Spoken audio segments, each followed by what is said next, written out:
नमस्कार दोस्तों, स्वागत है आप सभी का डिजिटल तैयारी में। मैं सौरभ भारती फिर से आप सभी का हार्दिक स्वागत करता हूं। बात कर रहे थे हम प्राचीन भारतीय इतिहास की और उसमें लास्ट लेक्चर हमने किया था जैन और बौद्ध धर्म के बारे में।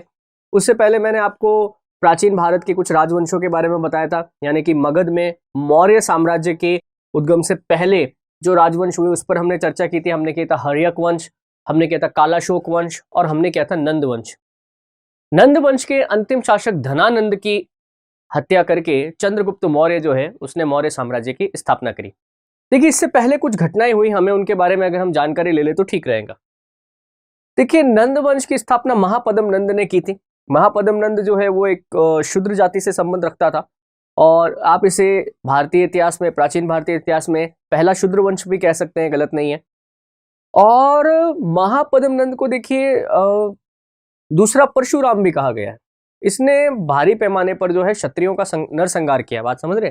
जैसा परशुराम के बारे में प्रचलित है कि उन्होंने क्षत्रियों को पृथ्वी से खत्म कर दिया था, उसी प्रकार से महापद्म नंद ने भी जो है क्षत्रियों से, आप समझिए, अपनी शत्रुता निभाई और उन्हें खदेड़ दिया। महापद्म नंद प्रतापी राजा था। आप ऐसा भी कह सकते हैं, मगध को वास्तव में एक शक्तिशाली राजवंश कह दीजिए, एक शक्तिशाली प्रदेश कह दीजिए, उसको उसके रूप में स्थापित करने का बहुत सारा श्रेय जो जाता है वो महापद्म नंद को जाता है, नो डाउट। नंद वंश में 9 राजा हुए टोटल, उसमें आखिरी राजा का नाम मिलता है धनानंद। बात समझ रहे? धनानंद अपने पूर्वजों की तरह कोई क्वालिटी वाला नहीं था। मीन्स जैसे कि महापद्म नंद एक प्रतापी राजा था, साम्राज्यवादी प्रकृति का था, है ना, ऐसा कोई गुण धनानंद में नहीं था। उल्टा महापद्म नंद के बाद जो नंद राजा है उनमें कोई भी इतना प्रतापी नहीं हुआ अपने पिता की तरह या अपने पूर्वज की तरह, महापद्म नंद की तरह, जो नंद साम्राज्य को बढ़ा सके। ऐसी स्थिति में जो है नंद साम्राज्य को अभी भी भारत में कोई चैलेंज करने वाला तो नहीं था, नो डाउट, क्योंकि नंदों के पास भारत में उस समय सबसे बड़ी सेना थी, हाथी घोड़े थे, और मगध में क्योंकि लोहे की खोज सबसे पहले हुई थी तो आधुनिक हथियार थे, एकदम मजबूत हथियार जिनको आप कह सकते हैं। ऐसी स्थिति में मगध की सेना को हराना लगभग नामुमकिन था और ऑलमोस्ट आसपास के जो छोटे प्रदेश थे उन सभी ने मगध के सामने सरेंडर कर ही दिया था। आपने देखा कि हर्यक वंश हमने पढ़ा, कालाशोक वंश पढ़ा, तो धीरे धीरे वो सभी वंशों ने जो है हर्यक कालाशोक में राजा हुए, उन आसपास के राज्यों से या तो वैवाहिक संबंध स्थापित किए या फिर उन्हें पूर्णतः अपने राज्य में मिला लिया। धनानंद बहुत ज्यादा विलासी प्रवृत्ति का था, घमंडी प्रवृत्ति का था, साथ ही साथ उसका अधिकांश समय जो राजपाट के भोग विलास में ही व्यतीत होता था। और जैसा कि अभी आपने देखा नंद वंश शूद्र वंश था, तो ब्राह्मणों से इनको आप समझ सकते हैं कि थोड़ी ये दूरी मेंटेन करके चलते थे, या उनको इन्होंने धर्म तो नहीं छोड़ा, जैन और बौद्ध धर्म अपनाने के इनके साक्ष्य तो नहीं मिलते हैं नंद वंश के, परंतु फिर भी जो है इनके समय में जो है ब्राह्मणों की बहुत दुर्गति होती थी, ब्राह्मण हाशिए पे चले गए थे। बात समझ रहे? ब्राह्मण मजबूर हो गए थे नंद राजाओं के द्वारा दिए जाने वाले दान दक्षिणा पर निर्भर होने लग गए थे। ऐसी स्थिति में धनानंद भी जो है ब्राह्मणों का अपमान करने से चूकता नहीं था। ऐसी ही एक घटना हुई जो आगे चलकर नंद वंश के पतन का कारण बनी। हम उस घटना की चर्चा कर लेते हैं। एक्चुअली जिस समय नंद वंश भारत में पनप रहा था उसी समय भारत के, आप समझिए कि पश्चिम के अंदर यूनान की सभ्यता जो है वहां पर एक छोटा सा प्रांत था, मैसेडोनिया। हिंदी में बात करें तो उसको मकदूनिया बोलते हैं और इंग्लिश में उसे मैसेडोनिया बोलते हैं। मैसेडोनिया का राजा था फिलिप, प्रतापी राजा था। आसपास के कई सारे क्षेत्र जीतकर उसने अपनी टेरिटरी को बढ़ाया था। पर फिलिप की मृत्यु के बाद उसका पुत्र अलेक्जेंडर, जो भारतीय इतिहास में सिकंदर के नाम से जाना जाता है, वो शासक बना। सिकंदर के गुरु का नाम था अरस्तु। सिकंदर के गुरु का क्या नाम था? अरस्तु। और कहते हैं कि अरस्तु की प्रेरणा से ही सिकंदर विश्व विजय करने के लिए निकला। सिकंदर ने बचपन से ही विश्व विजय करने का ख्वाब देखा था और सिकंदर जो था वो मात्र 16 वर्ष की आयु में ही उसने अपने आसपास के जो छोटे बड़े राज्य थे, जैसे एथेंस थे, स्पार्टा थे, इन्हें जीत लिया था। उसके बाद अब सिकंदर का सबसे बड़ा शत्रु था फारस या पर्शिया का साम्राज्य। पर्शिया उस समय का सबसे मजबूत साम्राज्य था ईस्ट में, जिसका साम्राज्य मध्य एशिया से लेकर मिस्र तक फैला हुआ था। ऐसे में सिकंदर ने जो है पर्शिया के शासक को युद्ध में हरा दिया। सिकंदर एक बहुत ही छोटे, आप समझिए, स्थान से आता था, पर उसने पर्शिया के राजा को हरा दिया। ये बहुत बड़ी घटना थी। ये घटना भारत भी पहुंची। भारत के जो पश्चिमी सीमा प्रांत थे वहां पर एक विद्यालय था, यूनिवर्सिटी आप कह सकते हैं, विश्वविद्यालय, तक्षशिला नाम से। वर्तमान में तक्षशिला पाकिस्तान के पेशावर के पास, अगर अपन एग्जैक्ट लोकेशन कहें तो वहां पड़ता था। तक्षशिला में उस समय वहां पर एक आचार्य अध्ययन करते भी थे और बच्चों को पढ़ाते भी थे, जिनका नाम था आचार्य चाणक्य। कहा जाता है क्योंकि ये चाणक्य पुत्र थे, इस वजह से इनका नाम चाणक्य पड़ा। इनका नाम कौटिल्य भी मिलता है। चाणक्य जो है राजनीति शास्त्र और अर्थशास्त्र के विद्वान थे। वहां पर जब इन्हें यह सूचना मिली, क्योंकि तक्षशिला के अंदर पश्चिम से और दूसरे देशों से कई सारे लड़के पढ़ने के लिए आया करते थे, अंतर्राष्ट्रीय शिक्षा का यह केंद्र हुआ करता था, तो उन्हें सिकंदर की विजयों की सूचना मिली। और सिकंदर जिस तरीके से मध्य एशिया को जीतकर आगे बढ़ रहा था, तो सीधा सीधा यह दिखता था कि सिकंदर का अगला टारगेट भारत ही होगा। तो चाणक्य, जो कि स्वयं खुद मगध के ही निवासी थे, उन्होंने अपनी एक कर्तव्य समझा कि मैं जाकर धनानंद को इस बात के लिए सूचित करूं कि भाई इस प्रकार से सिकंदर जो है वो आगे बढ़ रहा है। तो चाणक्य मगध पहुंचे, पाटलिपुत्र, और उन्होंने पाटलिपुत्र आकर धनानंद को इस बारे में सूचित किया कि भाई सिकंदर इस प्रकार से आगे बढ़ रहा है, वो जरूर भारत पर हमला करेगा, तो आपको अपनी सीमाओं की सुरक्षा के प्रबंध करने चाहिए। धनानंद इससे नाराज हो गए। वो नाराज इस बात से हुआ कि एक सामान्य ब्राह्मण जो है वो राजा को आके सलाह देता है कि उसे क्या करना चाहिए क्या नहीं करना चाहिए। तो धनानंद ने चाणक्य का अपमान कर दिया और उसे यह तक कह दिया कि ब्राह्मण हो, यहां पर आए हो सभा में, तो भिक्षा लो और चलते बनो, सलाह देने की जरूरत नहीं। चाणक्य ने जब इसका प्रतिरोध किया कि मैं राज्य के हित के लिए बात कर रहा हूं, मैं यहाँ पे आपकी भिक्षा के लिए नहीं आया है, तो धनानंद ने उनके साथ बदतमीजी करी और चाणक्य को धक्का दे दिया। कहा जाता है कि उस समय चाणक्य लंबी शिखा रखते थे, चोटी रखते थे, वो शिखा खुल गई, जो कि एक ब्राह्मण के लिए बहुत बड़ा अपमान था। तो चाणक्य ने वहीं पर यह कसम खाई कि धनानंद, जब तक तुम्हारे रक्त से मैं ये मेरी शिखा नहीं धो लेता, तब तक मैं चैन से नहीं बैठूंगा। साथ ही साथ तुम्हारे पूरे वंश का मैं समूल नाश कर दूंगा और इस अत्याचारी राजवंश को मैं मगध से उखाड़ फेंकूंगा। ऐसा कहकर चाणक्य निकल गए। अब चाणक्य के इस घटना के बाद में एक घटना मिलती है कि चाणक्य जब रास्ते से गुजर रहे थे तो उन्होंने एक युवक को देखा, लड़का था, बच्चा था, और आसपास के उसके 3-4 और बच्चे थे जो राजा, मंत्री, अपराधी और जनता के रोल में थे। राजा के रोल में जो व्यक्ति था, वो लड़का था, बच्चा सा, वो एक जैसे कि कोई एक न्यायप्रिय राजा किस प्रकार से जनता की बात सुनता है, दोनों पक्षों की बात सुनकर किस प्रकार से वो डिसीजन देता है, न्याय करता है, वो उस तरीके से व्यवहार कर रहा था। चाणक्य देखकर बहुत प्रभावित, उसे लगा कि यार इस बच्चे में तो जन्मजात एक राजा बनने की प्रतिभा है। उसने बच्चे से नाम पूछा, बच्चे ने अपना नाम चंद्रगुप्त बताया। अब देखिए, मौर्य शब्द जो है, इसके पीछे अब 2 कहानियां हैं। चंद्रगुप्त कौन था, चंद्रगुप्त के पिता कौन थे, चंद्रगुप्त का राजवंश कौन सा था, इस बारे में विद्वानों में आज भी संशय है। कई सारे लोग इस बात में यकीन करते हैं कि चंद्रगुप्त क्षत्रिय वंश से संबंध रखता था। चंद्रगुप्त के जो मौर्य साम्राज्य के, या ये मौर्य जो थे, ये मौर्य शब्द जैसे अपन ने ये ऐसे लिखा है, ये ऐसे नहीं था। ये बोलते हैं कि नेपाल में तराई के क्षेत्रों के अंदर जो क्षत्रिय राजा थे वो मौर्य कहलाते। मौर्य क्यों कहलाते थे? क्योंकि वहां पर मोरों की प्रधानता थी, जहां पर वो तराई के क्षेत्रों में इनका राज्य था, क्षत्रियों का, मौर्य क्षत्रियों का। और मोर जो है इनका राजवंश, इनका वो हुआ करता था, राज्य चिन्ह हुआ करता था। तो चंद्रगुप्त मौर्य उस वंश से संबंध रखता था। इनकी माता का नाम तो मिलता है चंद्रगुप्त की, चंद्रगुप्त की माता का नाम मिलता है मुरा। तो कई विद्वान ये भी मानते हैं कि मुरा से ही जो है मौर्य शब्द बना है। यह भी कहा जाता है कि मुरा जो है ये धनानंद की ही एक दासी थी और ये धनानंद से बचकर अपना जीवन जी रही। एक और घटना मिलती है कि चंद्रगुप्त मौर्य को चाणक्य ने जो है गुलामों के बाजार से मुद्राएं देकर खरीदा था।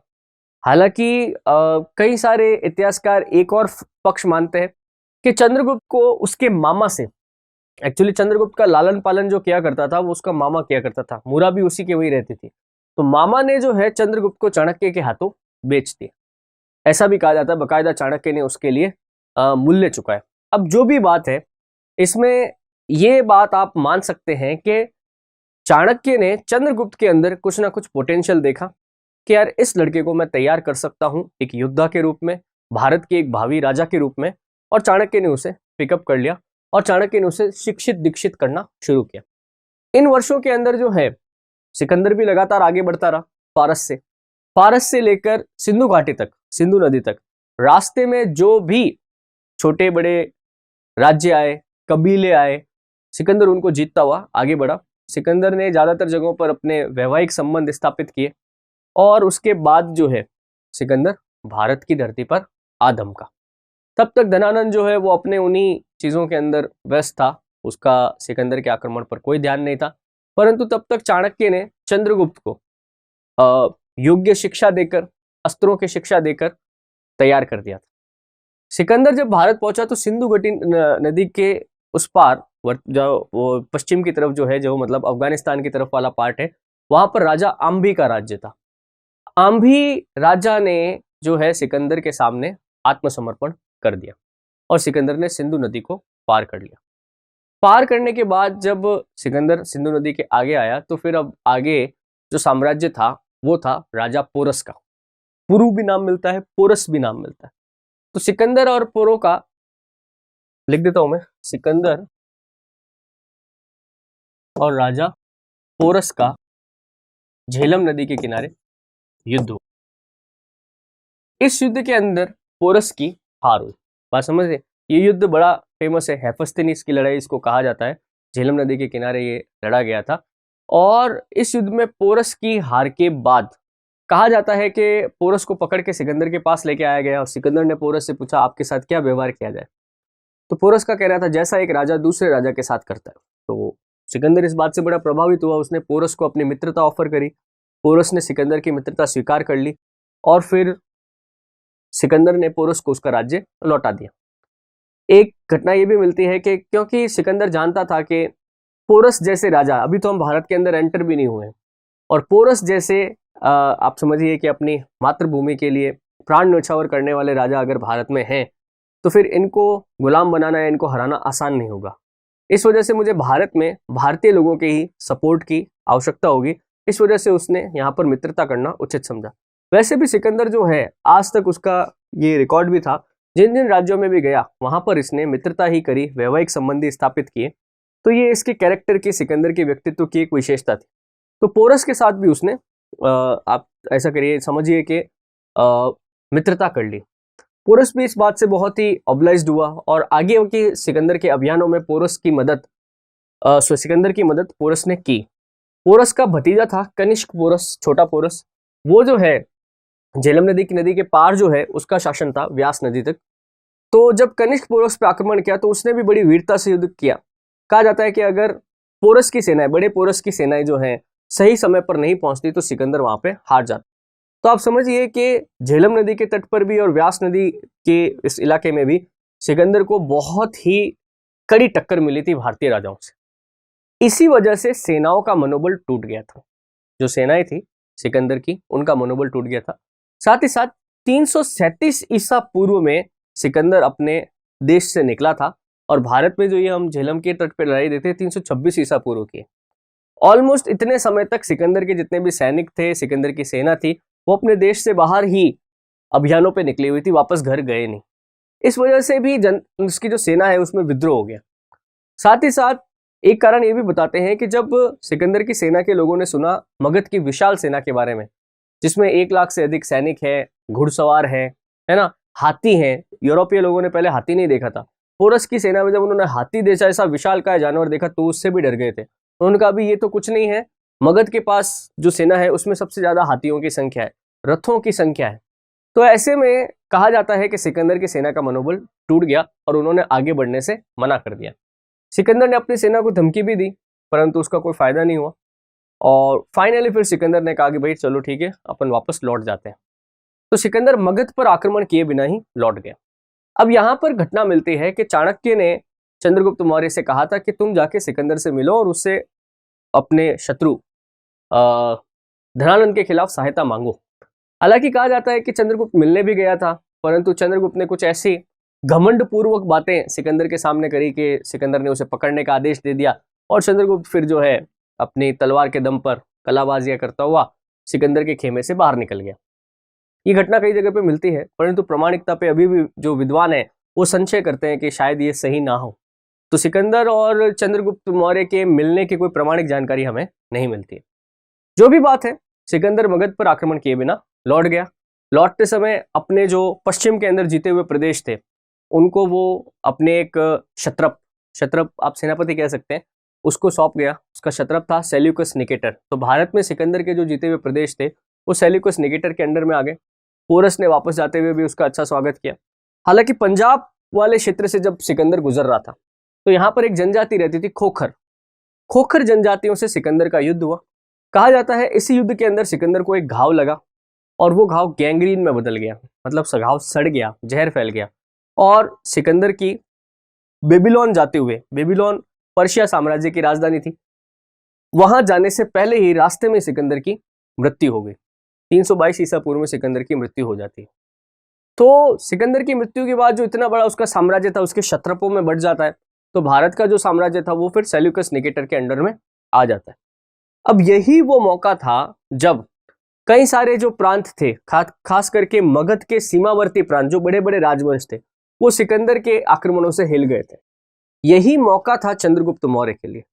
चंद्रगुप्त मौर्य ने क्या किया, सिकंदर के जाते ही पंजाब के आसपास के जो प्रांत थे, मगध की सीमावर्ती जो प्रांत थे, पश्चिमी सीमा वाले जो प्रांत थे, वहां पर उसने छापामार युद्ध अपनाते हुए छोटे छोटे किलों को जीतना शुरू किया।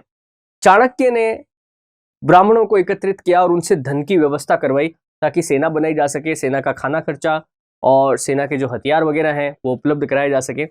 इन सब के बाद चंद्रगुप्त ने एक सेना का गठन किया और चंद्रगुप्त सीधा फिर पश्चिम की सीमा से अंदर घुसते हुए छोटे छोटे प्रदेशों को जीतता हुआ राजगृह पहुंचा। राजगृह मगध की पुरानी राजधानी थी और आराम से उसने राजगृह पे कब्जा कर लिया। कई जगह पे ये भी कहा जाता है राजगृह में बकायदा चंद्रगुप्त का स्वागत किया गया क्योंकि जनता भी धनानंद से त्रस्त हो गई थी। उसके बाद चंद्रगुप्त पाटलिपुत्र पहुंचा। पाटलिपुत्र में छोटा सा युद्ध हुआ और उस युद्ध के अंदर चंद्रगुप्त को विजय मिली। धनानंद को गिरफ्तार कर लिया गया। चाणक्य के सामने धनानंद को चंद्रगुप्त ने पेश किया कि गर्दन काट दी। पहले तो चाणक्य ने उसके रक्त से अपनी शिखा धोई और उसके बाद चंद्रगुप्त का मगध के राज सिंहासन पे राज्याभिषेक किया और यहीं पे एक नए राजवंश की नींव पड़ती है जिसे इतिहास में हम मौर्य राजवंश के नाम से जानते हैं, जिसका संस्थापक कौन था, चंद्रगुप्त मौर्य। तो इस लेक्चर में हमें इन्हीं मौर्य राजाओं के बारे में पढ़ना है। आइए शुरू करते हैं। देखिए बैकग्राउंड तो सारा आप समझ गए क्या क्या घटनाएं होती है। अब सीधा हम पढ़ना शुरू करते हैं चंद्रगुप्त मौर्य को। देखिए चंद्रगुप्त मौर्य ने 322 ईसा पूर्व के अंदर राज सिंहासन संभाला था। तो 322 से लेकर लगभग 298 ईसा पूर्व, 297 लिखा है, कोई दिक्कत नहीं है। यहां पर उसने अपना शासन स्थापित किया। साम्राज्य विस्तार के दौरान 305 ईसा पूर्व में देखो चंद्रगुप्त ने शुरुआती समय अपना बहुत ही आसानी से बिताया। कोई ज्यादा बड़ा उसके शासनकाल में कोई बड़ा युद्ध नहीं हुआ क्योंकि पंजाब को वो पहले ही जीत चुका था। मगध को जीतने के बाद से ही बाकी जो पूरा शासन था, जो साम्राज्य था, वो उसके कब्जे में आ गया था। सिक्योर ही था, कोई बड़ी बात थी नहीं। 305 में जरूर पंजाब के जो प्रांत थे जिस पर सेल्यूकस निकेटर का अधिकार था, उनसे जरूर चंद्रगुप्त मौर्य का युद्ध हुआ जिसमें चंद्रगुप्त मौर्य की जीत हुई। चंद्रगुप्त मौर्य ने इस जीत के बाद सेल्यूकस ने चंद्रगुप्त की तरफ मित्रता का हाथ बढ़ाया। अपनी पुत्री हेलेना का विवाह चंद्रगुप्त मौर्य से कर दिया। सेल्यूकस ने 500 हाथियों के बदले हेरात, अराकोसिया यानी कांधार, जेड्रेशिया और काबुल के कुछ क्षेत्र जो है वो चंद्रगुप्त मौर्य को सौंप दिए। साथ ही अपनी पुत्री हेलेना का विवाह भी चंद्रगुप्त के साथ कर दिया। देखो चंद्रगुप्त के समय में क्या है, क्योंकि यूनानी यात्री जो थे, ग्रीस के आने वाले जो यात्री थे, वो भारत बहुत आते जाते थे क्योंकि पश्चिम के क्षेत्रों पे यूनानियों का राज्य था, इस वजह से भारत आना जाना होता था, है ना। तो उस समय के यूनानी इतिहासकारों ने जिन्होंने सिकंदर के बारे में बहुत लिखा है, तो उन्होंने भारत के बारे में भी बहुत लिखा है। बात समझ रहे। इवन उस समय मैगस्थनीज नाम का एक यूनानी यात्री भारत में आता है। मैगस्थनीज के बारे में कहा जाता है कि ये पहला विदेशी यात्री था जो भारत में आया जिसने भारत के बारे में लिखा है। मैगस्थनीज ने भारत में अपनी यात्राओं का वर्णन लिखा है इंडिका किताब। किस किताब में? इंडिका। हालांकि किताब अभी खो गई है, इंडिका पूरी तरह से उपलब्ध नहीं है, बाद के मेगास्थनीज के बाद में जो कई सारे इतिहासकार वगैरह हुए, उन्होंने इंडिका को लेकर अपने कुछ किताबों के अंदर उद्धरण दिए कि भाई इंडिका में ऐसा लिखा हुआ है, इंडिका में ऐसा लिखा हुआ है, बट ओरिजिनल इंडिका किताब जो है वो अभी खो गई है। तो ध्यान रखना, भारत में आने वाला पहला विदेशी यात्री कौन है? मेगास्थनीज। किसके शासनकाल में आता है? चंद्रगुप्त मौर्य के शासनकाल में आता है। इसी ने भेजा था, सेल्यूकस निकेटर ने भेजा था। ठीक है, सेल्यूकस चंद्रगुप्त मौर्य के दरबार में अपने राजदूत मेगास्थनीज की नियुक्ति करता है। मेगास्थनीज में पाटलिपुत्र में रहते हुए इंडिका की रचना करी। स्ट्रैबो तथा जस्टिन की रचनाओं में चंद्रगुप्त मौर्य को सेंड्रेकॉट्स कहा गया है। देखो, मैंने आपसे कहा ना, यूनानी इतिहासकारों ने भी खूब सारा अपने बारे में जिक्र किया है, भारत के बारे में। तो देखो, भारत के कोई राजा वगैरह है ना, जैसे उनका अलेक्जेंडर, हमारा सिकंदर हो गया, हमारे इतिहास में उसको क्या लिख दिया हमने? सिकंदर। तो ऐसे ही हमारा चंद्रगुप्त मौर्य यूनानी इतिहासकारों के लिए क्या हो गया? सेंड्रेकॉट्स। एक शब्द और मिलता है, एंड्रेकॉट्स। ये दोनों शब्द जो हैं, सेंड्रेकॉट्स और एंड्रेकॉट्स, भारत के चंद्रगुप्त मौर्य के लिए प्रयुक्त किए गए। पहले पता ही नहीं था किसी को, पर ये British William Jones Asiatic Society इसने स्थापित करी थी। ये जब 19वीं शताब्दी में भारत के अंदर आया, ब्रिटिश ईस्ट इंडिया कंपनी के साथ रिसर्च वगैरह करी, यूनानी इतिहास को भी पढ़ चुका था, वहां पर इसको समझ में आया कि यार ये जो सेंड्रेकॉट्स और एंड्रेकॉट्स जो यूनानी इतिहासकार लिख रहे हैं ना प्राचीन, वो तो भारत का चंद्रगुप्त मौर्य है। इसने इस बात को प्रमाणित किया। चंद्रगुप्त मौर्य के बारे में अलग अलग धारणाएं प्रचलित है। जैसे मैंने आपको कहा ना, चंद्रगुप्त मौर्य का वंश क्या था, ये किस वर्ण का था, पता ही नहीं चलता है। आज भी इस पे बहुत विवाद है। जैसे ब्राह्मण साहित्य जो लिखा गया है वो चंद्रगुप्त मौर्य को शूद्र मानता है। बौद्ध तथा जैन साहित्य जो लिखा गया है वो चंद्रगुप्त को क्षत्रिय मानता है। मुद्रा राक्षस, आगे चलकर अपन को एक विशाखदत्त का लिटरेचर मिलता है। विशाखदत्त हुआ था गुप्त काल में, उसने चंद्रगुप्त मौर्य को निम्न कुल ही माना है। जस्टिन जो है वो इसे बहुत ही साधारण कुल में उत्पन्न मानता है, वर्ण वगैरह की बात नहीं करता है। विष्णु पुराण जो लिखा गया है उसमें भी मौर्य साम्राज्य का जिक्र है, वो भी उसे निम्न कुल में उत्पन्न मानता है। इसी वजह से ज्यादातर जो थ्योरी है ना, वो चंद्रगुप्त मौर्य को एक निम्न कुल में उत्पन्न मानती है। मुद्रा राक्षस विशाखदत्त में चंद्रगुप्त मौर्य के वृषल या कुलहीन शब्द का प्रयोग हुआ है। बेसिकली मैंने आपसे बताया ना, इसके पिताजी का नाम पता ही नहीं चलता है। इसके पिताजी कौन थे, कहां से आए थे, क्या व्यापार करते थे, व्यवसाय करते थे, इस बारे में कुछ पता नहीं है। इस वजह से इसके लिए कुलहीन शब्द का प्रयोग भी किसने किया है? विशाखदत्त। विशाखदत्त गुप्तकालीन लेखक था। इसका अच्छा एक नाटक है ये मुद्रा राक्षस जो है ना, ये विशाखदत्त का बहुत प्रसिद्ध नाटक है। उसके अंदर इसने चंद्रगुप्त मौर्य की घटनाओं का उल्लेख किया है। चंद्रगुप्त मौर्य ने सौराष्ट्र, मालवा, अवंती और सुदूर दक्षिण भारत के कुछ हिस्से भारत में मिले। वर्तमान का जो कर्नाटक है, अवंती उज्जैन हो गया, सौराष्ट्र आप समझ गए गुजरात का भाग हो गया, ये सब हिस्से उसने अपने साम्राज्य के अंदर जोड़ लिए थे। चंद्रगुप्त के समय कहा जाता है कि प्लूटार्क के अनुसार चंद्रगुप्त ने 6 लाख सैनिक लेकर संपूर्ण भारत को रौंद डाला था। बेसिकली यूनानी इतिहासकार है प्लूटार्क, ठीक है। इनकी कई सारी बातें बहुत ज्यादा अतिशोक्तिपूर्ण होती है, तो भारत को रौंदने वाली बात तो नहीं है। भारत में जो विजय अभियान है, मतलब आप समझिए कि उधर काबुल से लेकर दक्षिण के अंदर जो है, आप समझ लीजिए कि कर्नाटक के अंदर जो है अपनी गोदावरी नदी, वहां तक इसने अपना साम्राज्य फैला लिया था। कश्मीर वगैरह, बंगाल, आसाम, ये सभी चंद्रगुप्त मौर्य के साम्राज्य के हिस्से थे। तमिल ग्रंथ अहनानूर और मुन्नानूर से ज्ञात होता है कि चंद्रगुप्त मौर्य ने दक्षिण भारत पर भी आक्रमण किया था। ये बात सही है, चंद्रगुप्त मौर्य ने कर्नाटक के बहुत सारे भागों को जीत लिया था, तो इसका प्रमाण भी मिलता है। चंद्रगुप्त मौर्य अपने जीवन के अंतिम वर्षों में दक्षिण भारत ही चला गया था, है ना। जीवन के अंतिम वर्षों में चंद्रगुप्त मौर्य में संन्यास की भावना जागृत हुई और जैन मुनि भद्रबाहु से दीक्षा लेकर उसने जैन धर्म अपना लिया और दक्षिण भारत में श्रवण बेलगोला जाकर रहने लगा। श्रवण बेलगोला वर्तमान में कर्नाटक राज्य के अंदर है। अपने जीवन के अंतिम में इसने जैन सन्यासी भद्रबाहु के साथ श्रवण बेलगोला चला गया। चंद्रगिरी पर्वत पर इसने चंद्रगुप्त बस्ती बसाई, जहां 297 ईसा पूर्व में इसने लंबे उपवास के बाद इसका निधन हो गया। 297 में इसका निधन होता है और ये 298 ईसा पूर्व के अंदर ही अपना राजपाट त्याग देता है। बात समझ रहे? 298 ईसा पूर्व में अपना राजपाट त्याग देता है, श्रवण बेलगोला चला जाता है। वहां पर संथारा पद्धति से, संथारा का मतलब होता है भूख प्यास से अपने प्राण त्याग देना, वो अपना लेता है और वहां पर 297 ईसा पूर्व में इसकी मृत्यु हो जाती। बात समझ रहे? तो ये चंद्रगुप्त मौर्य है, भारत का महान सम्राट, जिसने भारत में मौर्य साम्राज्य की नींव रखी। थोड़ा सा बात कर लेते हैं चाणक्य के बारे में। देखिए, चाणक्य का नाम आपको विष्णुगुप्त भी मिलेगा और कौटिल्य भी मिलेगा। विष्णुगुप्त कहिए, चाणक्य कहिए, कौटिल्य कहिए, ये सब एक ही व्यक्ति के नाम है। ठीक है, चाणक्य का जो प्रसिद्ध ग्रंथ है वो है अर्थशास्त्र। बात समझ रहे? अर्थशास्त्र मतलब बेसिकली इकोनॉमिक्स से संबंधित नहीं है, हालांकि इसमें राज्य की व्यवस्था, राजनीति, कूटनीति, विदेश नीति कैसी हो, राज्य के अंदर कर व्यवस्था कैसी होनी चाहिए, राजाओं के सगे संबंधियां किस प्रकार से होने चाहिए, किस प्रकार के किले होने चाहिए, इन सब बातों का उल्लेख जो है अर्थशास्त्र में किया गया है। बात समझ रहे? और चंद्रगुप्त के मौर्य साम्राज्य की स्थापना में आप समझिए कि जितना हाथ चंद्रगुप्त का था उससे कहीं ज्यादा योगदान जो है चाणक्य का स्वयं का था। भारत के महान आचार्यों में आज भी चाणक्य की गिनती की जाती है, तो आप इसको ध्यान रखना। चाणक्य चंद्रगुप्त मौर्य के समय भी मौर्य साम्राज्य का प्रधानमंत्री रहा। उसके बाद चंद्रगुप्त का मौर्य जब बिंदुसार शासक बना उस समय भी उसने शासन के मौर्य काल के प्रधानमंत्री के रूप में काम किया, तो लंबा चला इसका कार्यकाल। फिर बिंदुसार के समय में जो है चाणक्य ने जो है संन्यास ले लिया और फिर जंगल में जाकर कुटिया बनाकर रहने लगा। तो बेसिकली चाणक्य और चंद्रगुप्त मौर्य की जोड़ी, इन्होंने भारत के अंदर एक नए मजबूत राजवंश की नींव रखी, जिसे इतिहास में हम मौर्य वंश के नाम से जानते हैं। चंद्रगुप्त मौर्य के बाद उसका बेटा बिंदुसार शासक बनता है।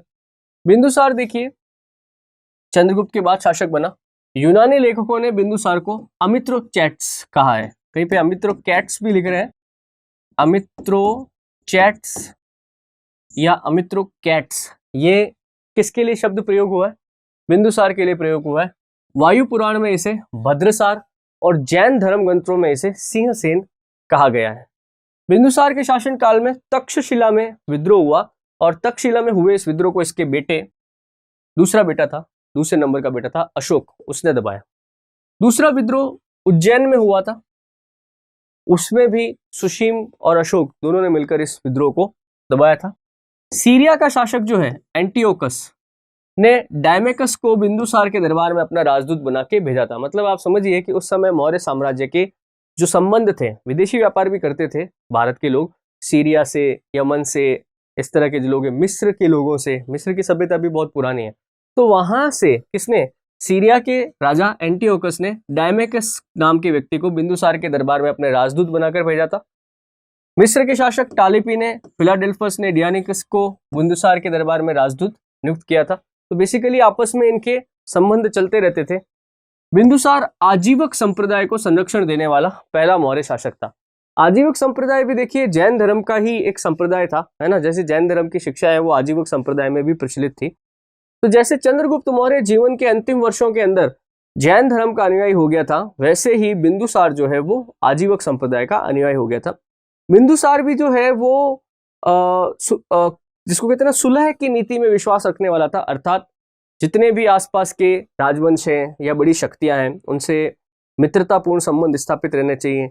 इसके लिए वो क्या करता था, या तो विवाह करता था, कई विवाह किए, विवाह के कारण इसके 100 पुत्र हुए।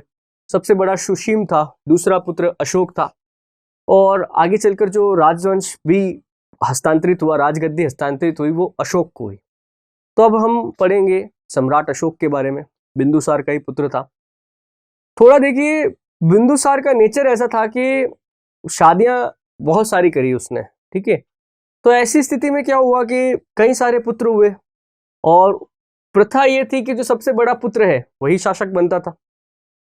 हक तो सुशीम का था, सबसे पहला बड़ा, परंतु सुशीम से कहीं ज्यादा योग्यवान अशोक था जो दूसरे नंबर पे था। परंतु अशोक को उसके भाई पसंद नहीं करते। अशोक का बचपन से ही मजाक उड़ाया जाता। कारण था अशोक की मां का ब्राह्मण होना। कहा जाता है कि बिंदुसार एक बार जंगल में शिकार खेलने के लिए गया और खेलते खेलते वो भटक गया। तो फिर वो एक जंगल से निकलते हुए गांव में पहुंचा, और गांव का जो श्रेष्ठी था, सबसे प्रमुख व्यक्ति था, वो एक ब्राह्मण था। उसे पता चला जब कि मौर्य शासक खुद गांव में आए हैं, तो उनकी बड़ी आव भगत वगैरह की। और बाद में जब बिंदुसार जाते जाने लगा तो उसने अपनी बेटी का नाम था सुभद्रांगी। बौद्ध धर्म में नाम मिलता, जो वैदिक ग्रंथ है उनमें तो अशोक की मां और बिंदुसार की पत्नी का नाम मिलता है सुभद्रांगी या धर्मा, और यही नाम जो है धर्मा नाम बौद्ध धर्म ग्रंथों में हो जाता है धम्मा। क्या हो जाता है? धम्मा। बौद्ध धर्म ग्रंथ क्या पाली भाषा में लिखे हैं। तो संस्कृत भाषा से टूट के जब ये शब्द पाली भाषा में हुआ तो ये धर्म का क्या बन गया, धम्मा बन गया। धर्मा का क्या बन गया, धम्मा बन गया। तो अशोक की माँ ब्राह्मण स्त्री थी, वो राजमहल में तो आ गई, पर राजमहल की दूसरी जो रानियां थी वो इससे बुरा व्यवहार करती थी, सौतेला व्यवहार करती थी, तो वापस अपने पिता के यहाँ जाके रहने लगी। अशोक का जब जन्म हुआ तो अशोक का लालन पालन अपने ननियाल गांव में भी हुआ और अपने पिता के राजमहल में भी हुआ, आना जाना लगा रहता था। तो अशोक के जो दूसरे भाई थे उसका मजाक उड़ाते थे कि तुम पूर्ण क्षत्रिय नहीं हो, बात समझ रहे हैं। पर अशोक ने अपनी योग्यता बार बार साबित करी, चाहे उज्जैन में विद्रोह दबाना हो, चाहे तक्षशिला में विद्रोह दबाना हो, चाहे वो दूसरे जगहों पर जहां जहां भी पिता के साथ सैनिक अभियानों में वो गया, हर जगह उसने अपनी योग्यता को प्रूव किया। जबकि सुशीम जो है वो कूटनीतिज्ञ और चालाक ज्यादा था और युद्धों वगैरह में कभी भी उसने आगे बढ़कर सेना का नेतृत्व नहीं किया। इस वजह से अधिकांश लोग चाहते भी यही थे कि अशोक आगे राजा बने। तो 273 ईसा पूर्व में जैसे ही बिंदुसार की मृत्यु होती है, अशोक उज्जैन होता है, अशोक सीधा मगध साम्राज्य की राजधानी पाटलिपुत्र पहुंचता है और अपने राज्याभिषेक करवा लेता है। सुशीम और उसके नेतृत्व में उसके बाकी जो भाई होते हैं अशोक को राजा मानने से इनकार कर देते हैं। तो अगले 3 सालों तक जो है अशोक अपने भाइयों को पकड़ पकड़ के उनकी हत्याएं करवाता है। कहा जाता है अशोक ने अपने 99 भाइयों को मौत के घाट उतारा और 269 ईसा पूर्व में 269 ईसा पूर्व में अशोक ने फिर से अपना राज्याभिषेक करवाया, दूसरी बार अपने भाइयों की हत्या करने के बाद। बात समझ रहे? तो अशोक इस प्रकार से शासक बन जाता है। कहा जाता है बौद्ध धर्म में, तो बौद्ध धर्म के जो ग्रंथ है ना उसमें तो जबरदस्त बड़ा चढ़ा के लिखा गया है। कहा जाता है कि अशोक बहुत ज्यादा क्रूर था, बहुत ज्यादा क्रूर था, इसीलिए लोग जो है अशोक को चंड अशोक कहा करते थे। मतलब लोगों की हत्याएं करना, युद्ध के अंदर हिंसा करना उसके लिए आम बात। अशोक के राज्याभिषेक के 90वें वर्ष में, यानी कि लगभग ये वर्ष मिलता है 272 ईसा पूर्व का, उस समय कलिंग का एक साम्राज्य था। कलिंग के अंदर गणतंत्र व्यवस्था थी, लोग अपना राजा वगैरह चुनते थे। वो साम्राज्य जो है अशोक के सामने आत्मसमर्पण करने से मना कर देता है।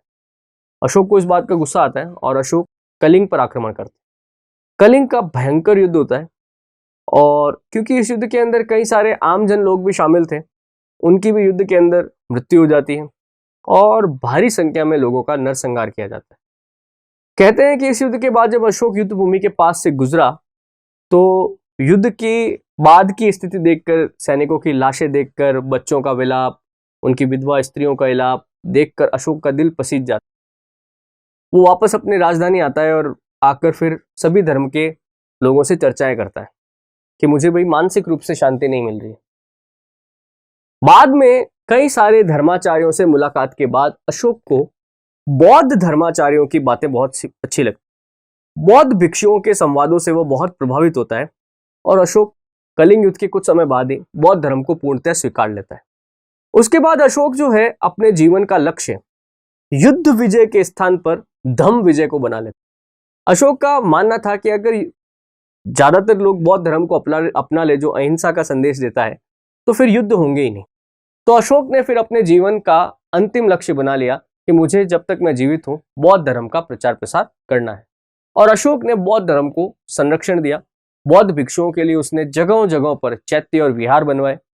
अशोक ने अपनी जो विचारधारा है, जो धम्म की विचारधारा है, उसका प्रचार प्रसार करने के लिए जितना भी उसका साम्राज्य था वहां पर अशोक स्तंभ लगवाए।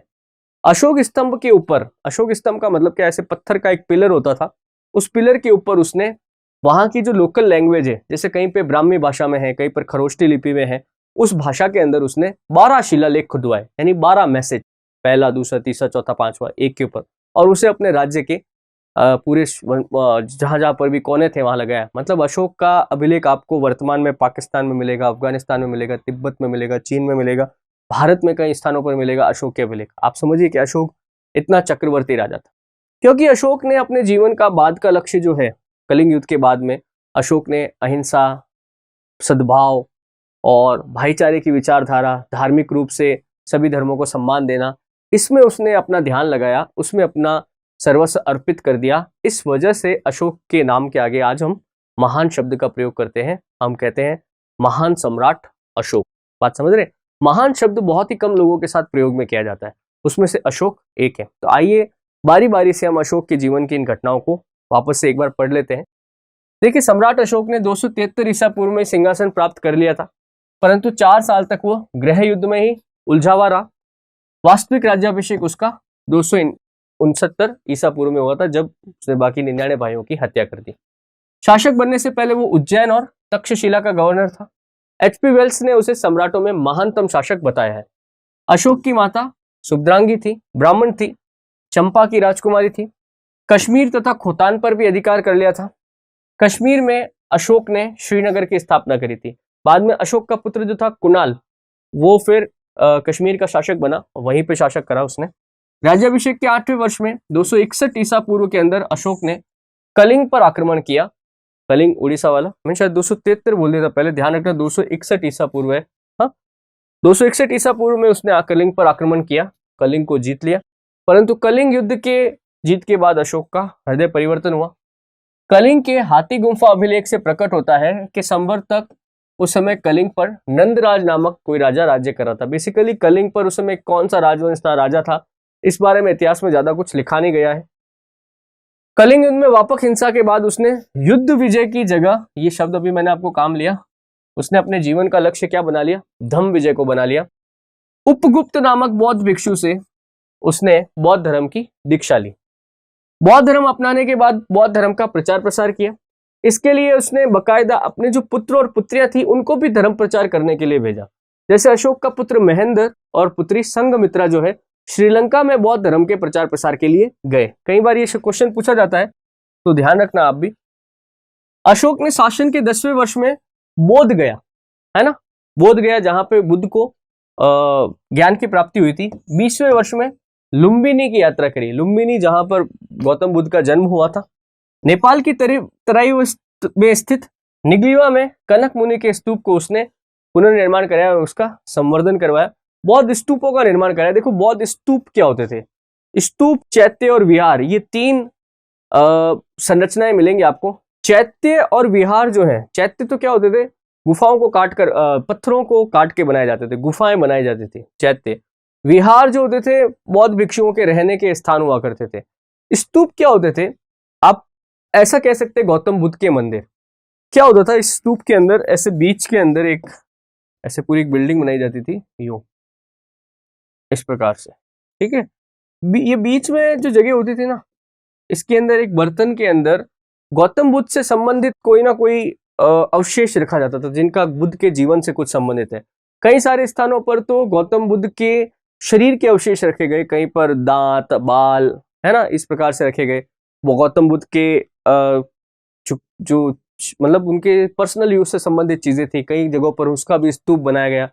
फिर स्तूप के चारों तरफ ऐसे 4 गेट बनाए जाते थे, इस तरह से स्तूप के चारों तरफ खुला होता था। ये नॉर्मली एक स्तूप की संरचना होती थी, बात समझ रहे? तो अशोक ने कई सारे स्तूपों का निर्माण कराया, जैसे सांची का स्तूप, सारनाथ का स्तूप, ये बड़े फेमस स्तूप हैं। यहाँ पर तो बकायदा बड़े ही कलात्मक तरीके से इन स्तूपों का निर्माण किया गया है। उन स्तूपों को देखकर पता चलता है कि मौर्य काल के अंदर इनकी ये जो मूर्ति कला है, प्रस्तर कला है या भवन निर्माण कला है, ये कितनी उन्नत अवस्था में थी। एक मैंने शायद पीछे भी कभी आपको जिक्र किया था कि जो पहली बार मंदिर बनने का सिस्टम हुआ ना, मंदिर किसी की याद में, आप देवता की याद में कोई मंदिर बनाते हैं, वो वैदिक धर्म से शुरू नहीं हुआ है, वो बौद्धों से शुरू हुआ है। गौतम बुद्ध के बाद में गौतम बुद्ध के अनुयायियों ने जो है उनके मंदिर बनाने शुरू कर दिए थे। फिर देखिए, अशोक ने धम्म को नैतिकता से जोड़ा। उसके प्रचार प्रसार के लिए उसने शिलालेखों का, यानी कि पत्थर के बड़े बड़े शिलाओं के ऊपर उसने लेख लिखवाए।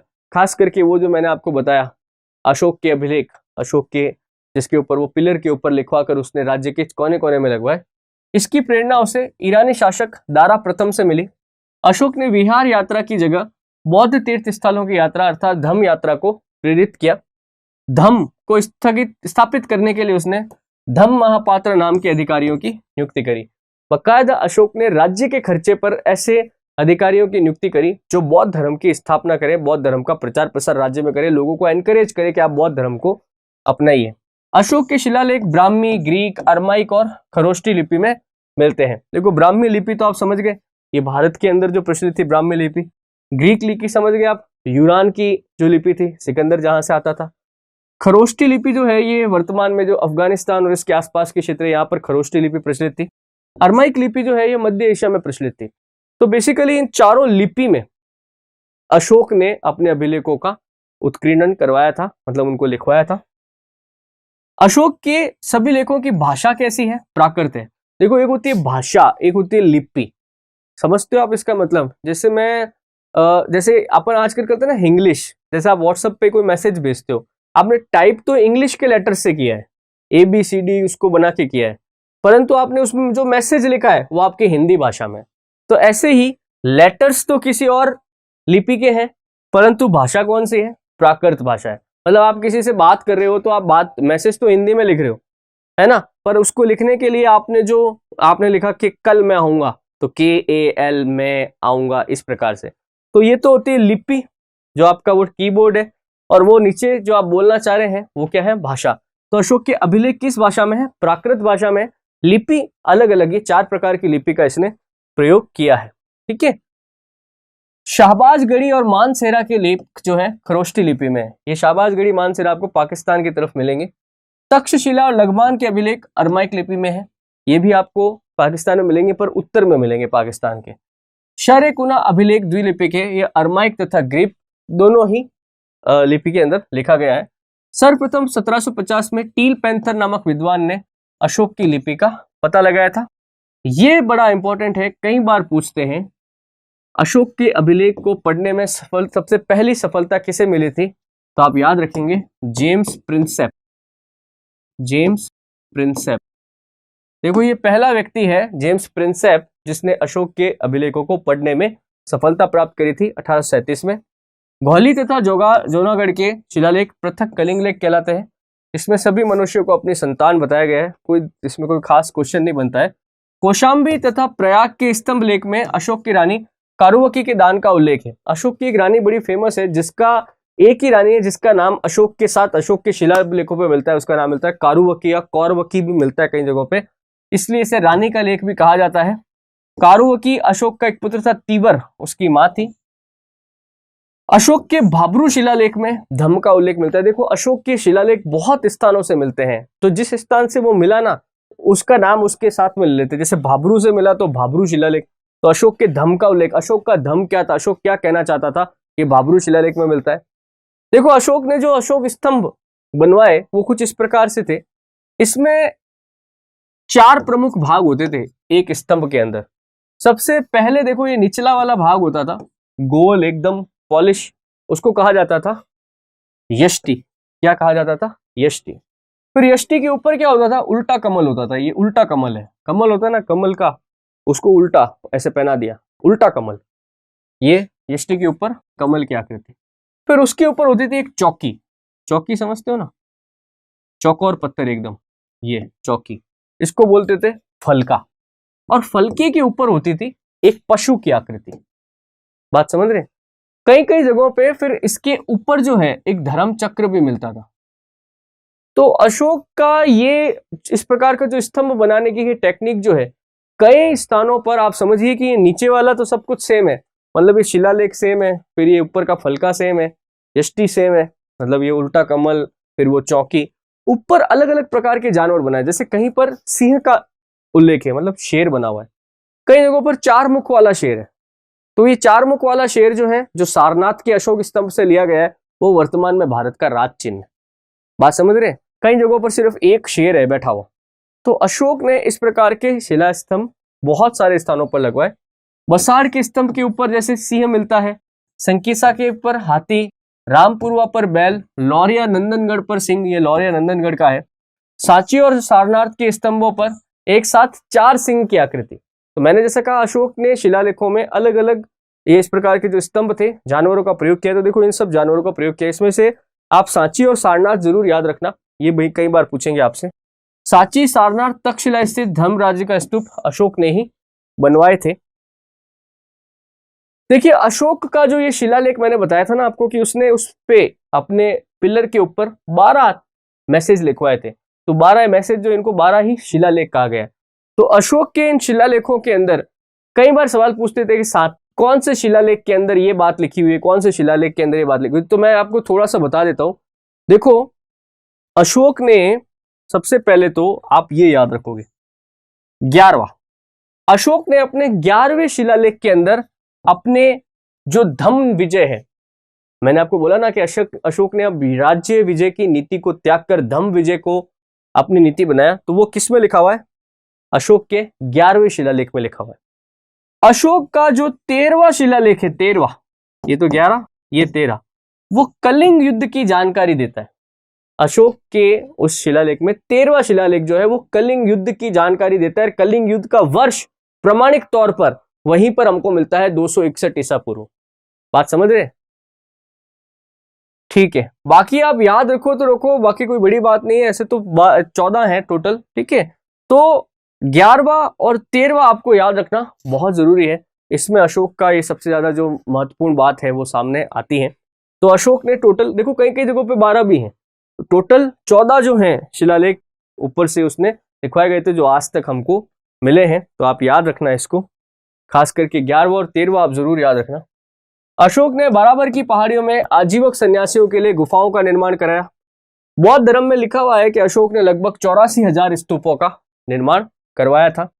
14 शिलालेखों के अतिरिक्त अशोक ने 13 लघु शिलालेख, 7 स्तंभ अभिलेख तथा कई अन्य अभिलेखों को उत्कीर्ण करवाया था। आप तो ये शिलालेखों की संख्या याद रखना, 14 शिलालेखों की संख्या। ठीक है, वो टोटल जो है ना 14 आप याद रखना।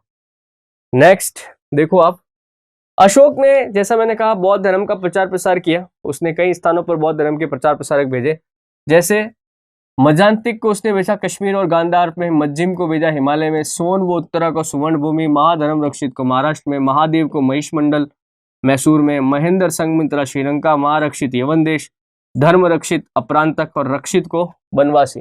इनमें से ज्यादातर लोग जो हैं वो अशोक के सगे संबंधी भी थे, कई सारे ये बौद्ध भिक्षु भी हैं। इसमें ज्यादातर जो प्रचलित है ना वो ये वाला प्रचलित है, महेंद्र और संघमित्रा। कहा जाता है श्रीलंका, आज श्रीलंका में बौद्ध धर्म का बहुत प्रचार प्रसार है, तो श्रीलंका में बौद्ध धर्म के प्रचार प्रसार का श्रेय जो है वो अशोक के पुत्र महेंद्र और संघमित्रा को ही जाता है। इस वजह से इनके बारे में ज्यादा पूछते हैं। फिर देखो, सम्राट अशोक का आपने इतना सारा तो पढ़ लिया, पर देखिए अशोक का जो आखिरी जीवन था ना, जीवन के जो अंतिम वर्ष थे ना, बड़े कठिन बीते। अशोक को जीवन के अंतिम वर्षों में अशोक के ही पुत्र और पुतों ने मिलकर कैद कर लिया। दशरथ था, उसने पकड़ के अशोक को जेल में डाल दिया। अब इसके कई सारे कारण हैं। देखिए, अशोक की इस धम्म नीति के कारण राज्य के अंदर ऐसा वर्ग भी था जिसमें आक्रोश लगातार बढ़ रहा था। खास करके अशोक के जो सैनिक थे, भाई अब युद्ध नहीं हो रहे हैं तो सेना बेरोजगार हो गई, सैनिक बेरोजगार हो गए। ऐसी स्थिति में अब उनको कोई दूसरा काम करना पड़ रहा है। साथ ही साथ बार बार अशोक के द्वारा बौद्ध धर्म को इतनी ज्यादा प्रतिष्ठा देने के कारण, सिर्फ बौद्ध धर्म को संरक्षण देने के कारण जो ब्राह्मण थे या वैदिक धर्म के अनुयायी थे बहुत नाराज थे। समाज में लगातार बौद्ध धर्म के लोगों का प्रभुत्व बढ़ता जा रहा था, यह भी इनसे स्वीकार नहीं था। साथ ही साथ अशोक का राज्य आप देखें तो बहुत लंबा हो गया था। ऑलमोस्ट अशोक का राज्यकाल जो है 273 ईसा पूर्व में संभालता है, वो 233 ईसा पूर्व तक चलता है। लगभग आप समझे तो ये ऑलमोस्ट 41 साल हो जाते हैं। ठीक है, तो ऐसी स्थिति के अंदर जो बाकी परिवार के लोग थे, अब उनकी लालसा हो गई थी कि अब हम गद्दी पर संभालें, गद्दी पर बैठे। तो बाद में जाकर अशोक के पुत्रों और पौत्रों ने अशोक को ही गिरफ्तार कर लिया, कैद में डाल दिया। कहा जाता है कि अशोक को दिन भर में एक आंवला खाने को दिया जाता था और बाद में भूख प्यास से ही अशोक की मृत्यु हो गई। बौद्ध धर्म ग्रंथों में तो इसे बड़े ही हृदय विदारक तरीके से दिखाया गया है, बट फिर भी यह है कि अशोक जीवन के अंतिम वर्षों में कष्ट भोगता हुआ ही मृत्यु को प्राप्त हुआ। एक और ध्यान रखें, युद्ध ना करने, अहिंसा के मार्ग पर चलने के कारण सैन्य बल कमजोर हो गया। इससे भी मौर्य साम्राज्य की शक्ति जो है वो क्षीण होती चली गई। अशोक के बाद कोई भी उत्तराधिकारी इतना योग्य नहीं हुआ जो मौर्य साम्राज्य को संभाल सके। फल तो अशोक की मृत्यु के 50 वर्ष के भीतर ही उसका साम्राज्य जो है बिखर गया। बेसिकली ये कहना चाहते हैं कि 233 ईसा पूर्व के बाद, मतलब अशोक को जब राज्य से हटना पड़ा, उसके बाद मौर्य साम्राज्य का कोई भी ऐसा व्यक्ति नहीं हुआ, शक्तिशाली व्यक्ति नहीं हुआ जो मौर्य साम्राज्य को संगठित करके रख सके। तो अशोक की मृत्यु के मात्र 50 वर्षों के अंदर ही मौर्य साम्राज्य बिखर गया। अशोक की मृत्यु के बाद कई सारे हुए, कुणाल, संप्रति वगैरह, परंतु आखिरी मौर्य राजा जिसका नाम आपको याद भी रखना पड़ेगा, बृहद्रथ। बृहद्रथ की हत्या 184 ईसा पूर्व के अंदर कर दी गई उसी के सेनापति पुष्यमित्र शुंग द्वारा। किसके द्वारा? पुष्यमित्र शुंग द्वारा। पुष्यमित्र शुंग स्वयं एक ब्राह्मण था, परंतु इसके पिता तो वो ब्राह्मणों वाले ही कर्मकांड वाले काम किया करते थे, पर पुष्यमित्र शुंग ने हथियार उठा लिया और सेना में भर्ती हो गया। योग्यता के दम पर ये मौर्य सेना का सेनापति भी बना। और बृहद्रथ जो कि एक कमजोर शासक था, जो बाकी दरबारी लोग थे उनकी सहमति से पुष्यमित्र शुंग ने एक बार जब ये बृहद्रथ सेना का निरीक्षण करने के लिए आया तो सबके सामने पुष्यमित्र शुंग ने उसका गला काट दिया, बृहद्रथ का। और बृहद्रथ के साथ ही मौर्य साम्राज्य का अंत हो जाता है। और उसकी हत्या के बाद सर्वसम्मति से पुष्यमित्र शुंग जो है वो मौर्य साम्राज्य ये मगध साम्राज्य की गद्दी संभाल लेता है। और पुष्यमित्र शुंग जो है इतिहास का वो पहला ब्राह्मण व्यक्ति है जो राज्य करता है, या आप ऐसा भी कह सकते हैं शुंग वंश इतिहास का पहला ब्राह्मण राजवंश है। बात समझ रहे हैं? अब ये यहाँ पे एक और घटना भी आ जाती है, छोटा सा मैं इसमें आप बता देता हूं। देखो, आपको याद हो तो मैंने अभी इसी लेक्चर के अंदर आपको चाणक्य और चंद्रगुप्त मौर्य के बारे में बताया था। चंद्रगुप्त मौर्य जब धनानंद से संघर्ष कर रहा था, धनानंद को भी किससे चिढ़ थी? ब्राह्मणों से और क्षत्रियों से, दोनों से। चाणक्य ब्राह्मण था, धनानंद ने उसका अपमान किया। बात समझ रहे?